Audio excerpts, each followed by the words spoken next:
Good evening and welcome to the Newshour Agenda. Viewers, is China preparing to disrupt the world order once again? It certainly does seem to be the case, but what's the latest trick up their sleeve? Now, China has developed a new compact deep-sea cable-cutting device capable of severing the world's most fortified underwater communication or even power lines. Viewers, the implications of this development are huge, and it could very well shake up the global maritime power dynamics. Why? Let's tell you what we're talking about and how and why this really matters. What really is this cable cutter device that we're talking about? This is what we're talking about in terms of this device. It can operate at a depth of up to 4,000 meters. It uses 150 mm ice cutting in near zero visibility and also can be used on crewed as well as uncrewed submersibles. And of course, China has a huge fleet of them, as we all know. Let's quickly take a look at what really this means. It operates at a depth of over 4,000 meters, is what we've already told you. Now, it can also be used to disrupt undersea communication cables. The cable cutters could be used in geopolitical conflicts, for instance, can also be used to cut cables near strategic choke points and further strengthens China's maritime dominance, the threat to 95% of the global data transmission infrastructure, which is through these undersea cables as far as the internet is concerned. We've seen such incidents in the past. There have been incidents in the Red Sea, for instance, in February and March of 2024, where 4 out of 20 subsea cables were cut, and it was likely done by the Houthis. 25% disruption of traffic through the Red Sea was seen at that point of time as well. Microsoft 365 faced outages in South Africa as a result of that. In the Baltic Sea, on Christmas Day 2024, there were cables to Estonia that were severed, and sabotage was suspected as well. We've seen over 3 fiber optic cables to Estonia that were damaged during the course of this as well. 2 submarine cables were also damaged, is what we were told. In November 2023, suspicion was at that point of time on Chinese-owned Yipeng 3 ships that was being spoken about. So this is, of course, as far as why this is significant. We'll discuss this with experts on the other side. You're watching the News Hour at 10, debate number 1 on Times Now, Super Prime Time.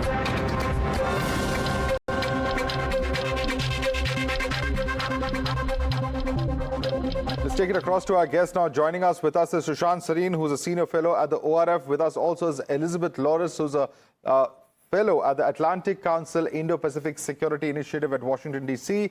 We have Ena Tangen, who's a senior fellow at the Taipei Institute and chairman of the Asia Narratives, Beijing. Let me start with you first, Elizabeth. How seriously are you taking these reports? Is this just some kind of saber rattling on part of China's side? While they say that this is for civilian purposes and that it's dual use, the potential of misuse appears to be immense.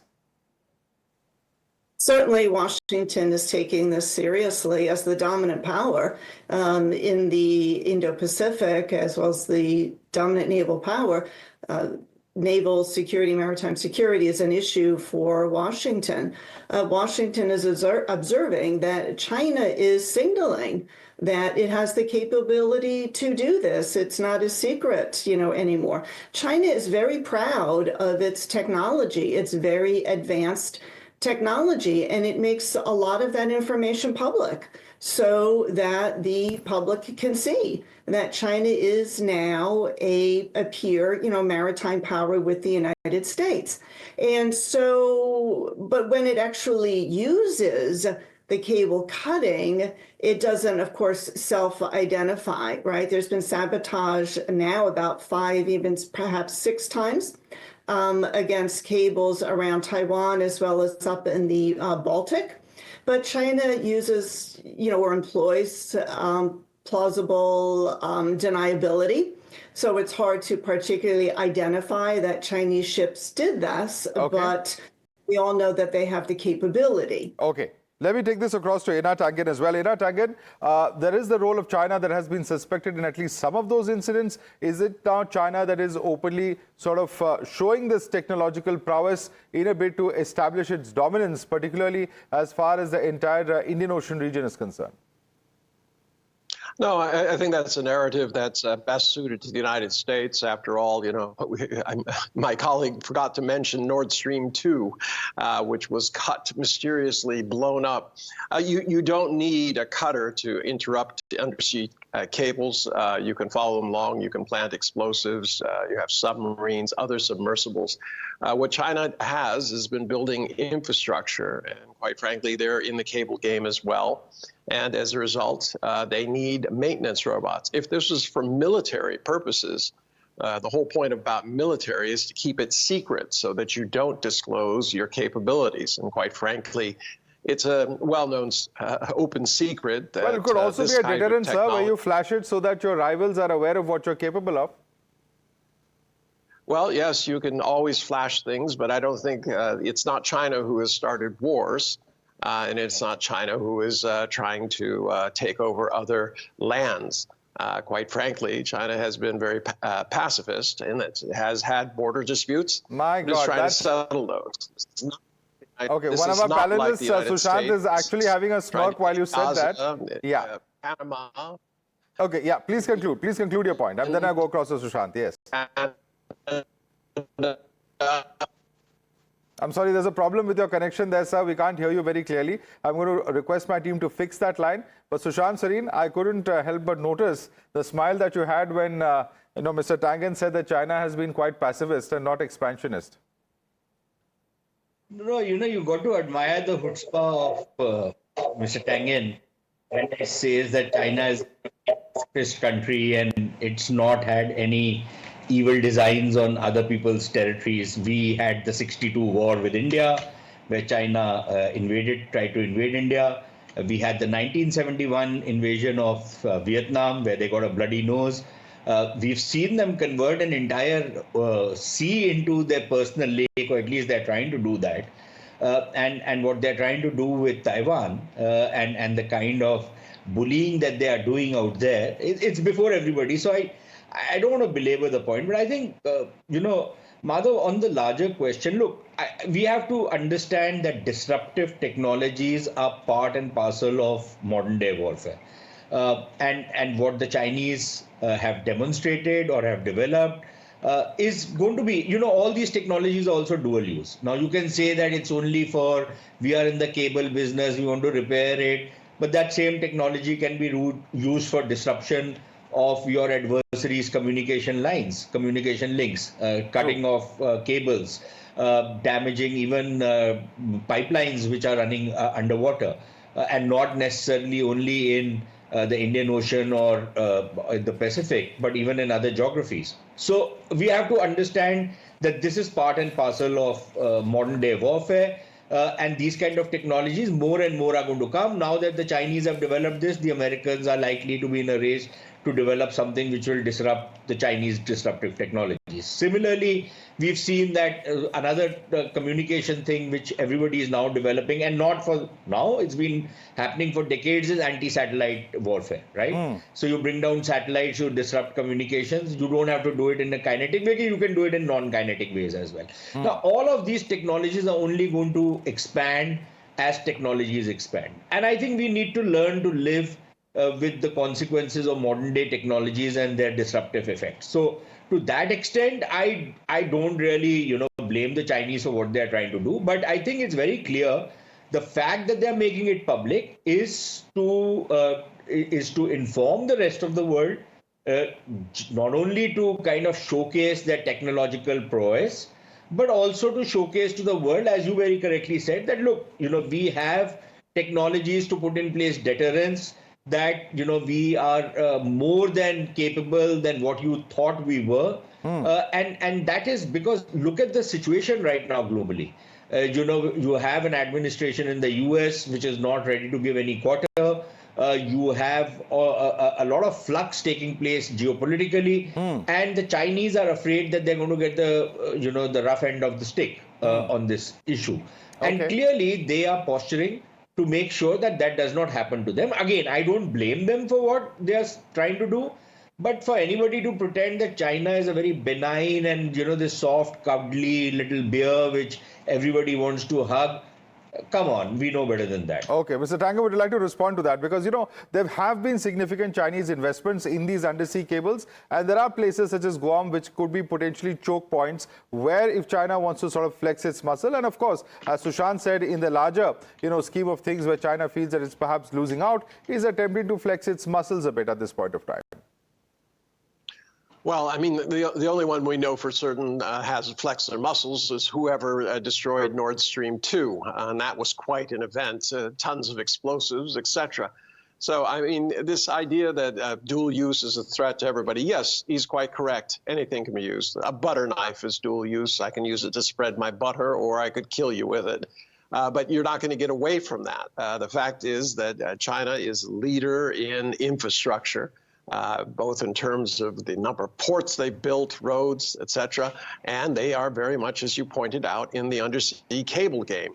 So, yes, you can try to make this into a bad thing. A thief will always think everyone else is a thief. But I think you should be looking at the technological advantages in solar and everything else that China has been widely distributing throughout the world to help the transition. So, always thinking badly of China, you can do that, or you can look at the facts. Okay, let me bring in fact, other panelists from Washington, D.C., Elizabeth, on that. Elizabeth, how much of this is also, aimed at the fact that China has been thus far able to resist several of the tech giants? We have Google, we have Meta, we have Microsoft, etc., which are based in the U.S. And a lot of their technologies and a lot of their usage is based on cloud, etc., which requires the internet. And that, in that sense, could be a huge threat for, the big tech companies based out of the United States. Well, certainly, if you're talking about communications, whoever controls the communications controls the message. So whether it's undersea cables or through, the big U.S. internet technology companies, whoever controls that then would have significant influence globally. But I'm not sure where you're going with the question. Do you want to rephrase it? No, I was just saying, could this be an attempt at also a threat for the US tech giants like Google, like Meta, and so on and so forth, whose technology companies and the end users depend so much on the internet to actually use their technology? Some of them are cloud-based, as we all know. Right. Yeah. And if these cables are cut, yes, then it's going to hurt the communications. A lot of them are satellite-based. Look, Starlink. Hey, Starlink might just be getting a whole bunch of new contracts now.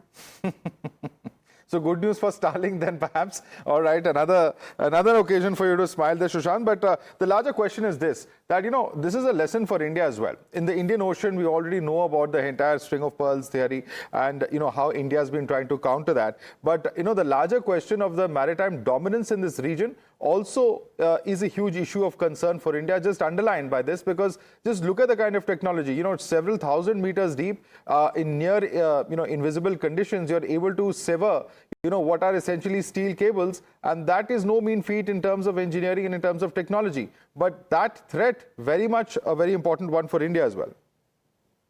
Yes, of course. And look, India has been watching China's creeping presence and establishing a foothold for example, the Indian Ocean. Also, it's a matter of very serious concern what the Chinese are trying to do in South China Sea and even the rest of the Pacific. So yes, these are issues of very serious concern, in large part because China is not seen as a benign, emerging power. It is seen as an avaricious and quite a colonial kind of an approach the Chinese have. And clearly, India is not going to be very comfortable with that. Now, the thing is that, we have to be realistic enough to understand that China will continue to do what China thinks is in its best interest. Now, we can't match the Chinese dollar for dollar or yuan for yuan. So what we need to learn from the Chinese is how to develop certain disruptive technologies of our own, which actually undercut whatever other strategic advantages that the Chinese might have over us. And I think that is where the focus should be, rather than these very grand kind of projects that we seem to, really covet. Okay. I think the focus really now needs to be on many more disruptive technologies, using our own ingenuity to undercut whatever advantages that the Chinese might enjoy at a strategic level. That is one way of doing things. Of course, there would be other diplomatic and military means also to ensure that China does not become the bully boy of the region. But I think we need to start focusing. And look, there's no point wringing our hands in despair that China has got this technological advantage over everybody, and it is developing new technologies. That's going to happen. Let's not kid ourselves that won't happen. But I think what we need to start doing is be realistic and remember that what we are looking at is the warfare of the 21st century, the mid-21st century, not the warfare of the mid-20th century, which is what seems to be occupying Absolutely. many of our And in minds. fact, with 17 international submarine cables and landing stations in Mumbai, Chennai and Cochin, as far as India is concerned, it's perhaps going to have to be doing whatever is required as far as this particular threat is concerned. Sushant Sareen stays with us for the next debate, but Elizabeth Laris as well as Ina Tangen, thank you so much for joining us this evening.